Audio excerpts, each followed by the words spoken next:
تو مزاروں کی جو حقیقت ہے جو ہم نے اپنے بزرگوں سے سنی ہے، اپنے علماء سے، اپنے بڑوں سے سنی ہے کہ مزاروں کی حقیقت وہ کیا ہے کہ ایک واقعہ مشہور ہے بہت ہی زیادہ، ہم نے تفسیر کے درس میں کتنی بار اپنے استاد سے سنا کہ ایک پیر تھا اور اس کا ایک مرید تھا. پیر صاحب نے مرید کو بہت کچھ سکھایا، کرتے کرتے وہ مرید کے کان میں کوئی بات سر میں بیٹھتی نہیں تھی. مرید تھا بالکل نکما، گدھا. آخرکار وہ جب تنگ ہو گیا تو اس نے کہا کہ یار یہ سامنے گدھا کھڑا ہے، یہ لے اور جا، بس میرے پاس یہی ہے، اس سے زیادہ میں تجھے کچھ نہیں دے سکتا ہوں. اب وہ جا رہا تھا، رستے کے اندر گدھا مر گیا، کچھ ہوا تو گدھا مر گیا. اب جب مر گیا گدھا تو اس نے کیا کیا کہ اس نے اس گدھے کا ادھر قبر بنائی اور اس کو سیدھا کر دیا ایسے. جب وہ سیدھا کر رہا تھا، اس کو بنا رہا تو 3-4 آ گئے کہ یار یہ کون سے بزرگ کی قبر ہے. اس نے کہا ہاں، ایک دم ذہن کے اندر فلسفی لال فلاں ٹمکانا، اور فلاں فلاں دور کے اندر عرب سے آیا تھا، پھر ادھر موت آ گئی، انتقال ہو گیا، دفن ہو گیا، پھر سیلاب آ گیا، زمین مسمار ہو گئی تھی، بالکل پتہ نہیں چل رہا تھا. رات کو خواب میں سو رہا تھا، مجھے خواب میں آیا حضرت صاحب کہ یہ آ جا اور ادھر میری قبر کو سیدھا کر دے اور لوگوں کو دکھا کہ یہاں پر یہ سخی فلاں کی جو ہے نا قبر تھی. تو اچھا، وہ جا کے انہوں نے گاؤں کو بتایا تو پورا کا پورا گاؤں ریوڑ کا ریوڑ آ گیا.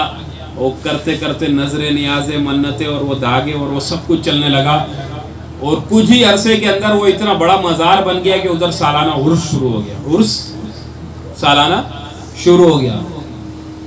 اب جب اس کی مقبولیت بڑی مشہور ہوتا گیا، آخرکار وہ استاد جو تھا اس تلک بات پہنچی. تو استاد نے بولا کہ یار یہ تو کوئی بہت بڑا پہنچا ہوا بزرگ ہے، لہٰذا میں جاؤں اور اس سے کچھ نہ کچھ فیض حاصل کر لوں. ایک دوسرے کے پاس فیض لینے کے لیے جاتے ہیں. ہم بابڈا کے فیض کے چکر میں پڑے رہتے ہیں، ادھر وہاں سے فیض مل رہے ہوتے. تو وہ فیض لینے کے لیے جب گیا تو فیض لینے کے لیے جب وہ ادھر گیا تو دیکھا تو وہ پیر صاحب جو بڑا رش تھا، مجمع تھا، عوام تھی بہت زیادہ. تو اس نے جب لوگوں کو ہٹایا تو دیکھا، سامنے دیکھا تو وہ جو پیر صاحب تھا وہ اس کا مرید تھا. اب اس نے بولا کہ یار یہ تو میرا ہی مرید ہے. قریب گیا، قریب جانے کا تو اس کو کان میں بولا کہ یار تو بڑا نکما تھا، تجھے تو کچھ بھی نہیں آتا تھا، تو کیسے اتنا بڑا بزرگ بن گیا. تو اس نے ایک دم اس کو بولا کہ استاد کسی کو بتانا نہیں، یہ جو آپ نے مجھے گدھا دیا تھا نا وہ مر گیا تھا، میں نے اس کی قبر بنائی. یہ پاگل کے بچے آئے اور ان نے دیکھا اور میرے کو بھی موقع مل گیا اور میں نے بھی اس کو فلاں فلاں پیر بتا دی، پوری کہانی سنا دی. اور اس کے بعد یہ دیکھ رہا ہے کمال ہی کمال ہے، بیٹھ ادھر دونوں مل کے مال کھائیں گے. تو استاد نے بولا واہ شاگرد واہ، تو حقیقت میں میرا شاگرد ہے. وہ جو میں جدھر بیٹھا وہ اس کی ماں تھی، جدھر میں نے مزار بنایا وہ اسی کی ماں تھی جس پر میں پورا کا پورا مزار بنا کے بیٹھا. تو یہ حقیقت ہے، واقعتاً ایسا ہے. ہمارے استاد نے باقاعدہ درس کے اندر ہمارے کو بتایا کہ یہ ادھر ہی اپنا بائی پاس کے پاس ہی ادھر کا بھی واقعہ ایسا کہ ایک یہ پرانے دور کا، مطلب پرانا اتنا پرانا نہیں، جیسے آج سے 40 یا 50 سال تقریباً اتنا پہلے کی بات ہے، جس وقت یہ زیادہ گاڑیاں نہیں تھی، لوگ جو ہے نا وہ سفر کیا کرتے تھے اونٹوں پر اور گدھوں پر اور اس چیزوں پر. تو وہ ایک سرحد کے پشاور کے ایک پٹھان کا واقعہ بتاتے ہیں کہ وہ باقاعدہ وہاں سے آ رہا تھا. پشاور سے وہ تاجر تھا، وہ شاید نسوار کی تجارت کرتا تھا، کسی چیز کی کرتا تھا. وہ آتا تھا ادھر اپنا گدھوں پر مال لاد کر آتا تھا، یا اونٹ تھے یا گدھے تھے ایسا.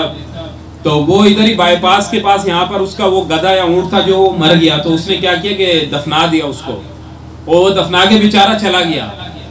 کہتے ہیں کہ وہ اگلے سال جب دوبارہ آیا تو اس نے دیکھا کہ ادھر مزار بنا ہوا ہے.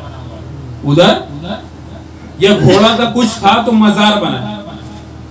اور یہ مطلب اتنے کوئی ہزاروں سال پرانی نہیں، ابھی کی مطلب واقعہ کچھ عرصہ پرانا واقعہ ہے. تو وہ بیچارہ بڑا بے چین ہوا. اس نے کہا کہ یار یہاں پر تو میں نے گدھا دفنایا تھا، یا جو بھی اس نے بولا میں نے تو جانور دفنایا تھا یہاں پہ، اور یہاں پر تم نے مزار بنا دیا. تو کوئی بول سب اس کو بولے آ گیا گستاخ وہابی. پھر یہی کرتے ہیں نا، وہ وہابی آ گیا، گستاخ آ گیا، اولیاء کو نہیں مانتا اور ایسے ایسے یہ باتیں کرنا شروع کر دی. تو وہ لیکن تھا تو وہ توحید پرست آدمی تھا، صحیح عقیدے والا تھا. اس کو سکون نہیں آیا. اس نے کہا کہ یار اس کی تو وجہ میں بن گیا ہوں. تو اس نے کیا کیا، اس نے جا کر جو ہے نا وہ وہاں کا جو بڑا اثر و رسوخ والا آدمی تھا، جو وڈیرا تھا جو تھا، اس سے رابطہ کیا اور اس کو پوری ڈیٹیل بتائی. اس نے کہا ایسی بات ہے تو یہ تو غلط ہے.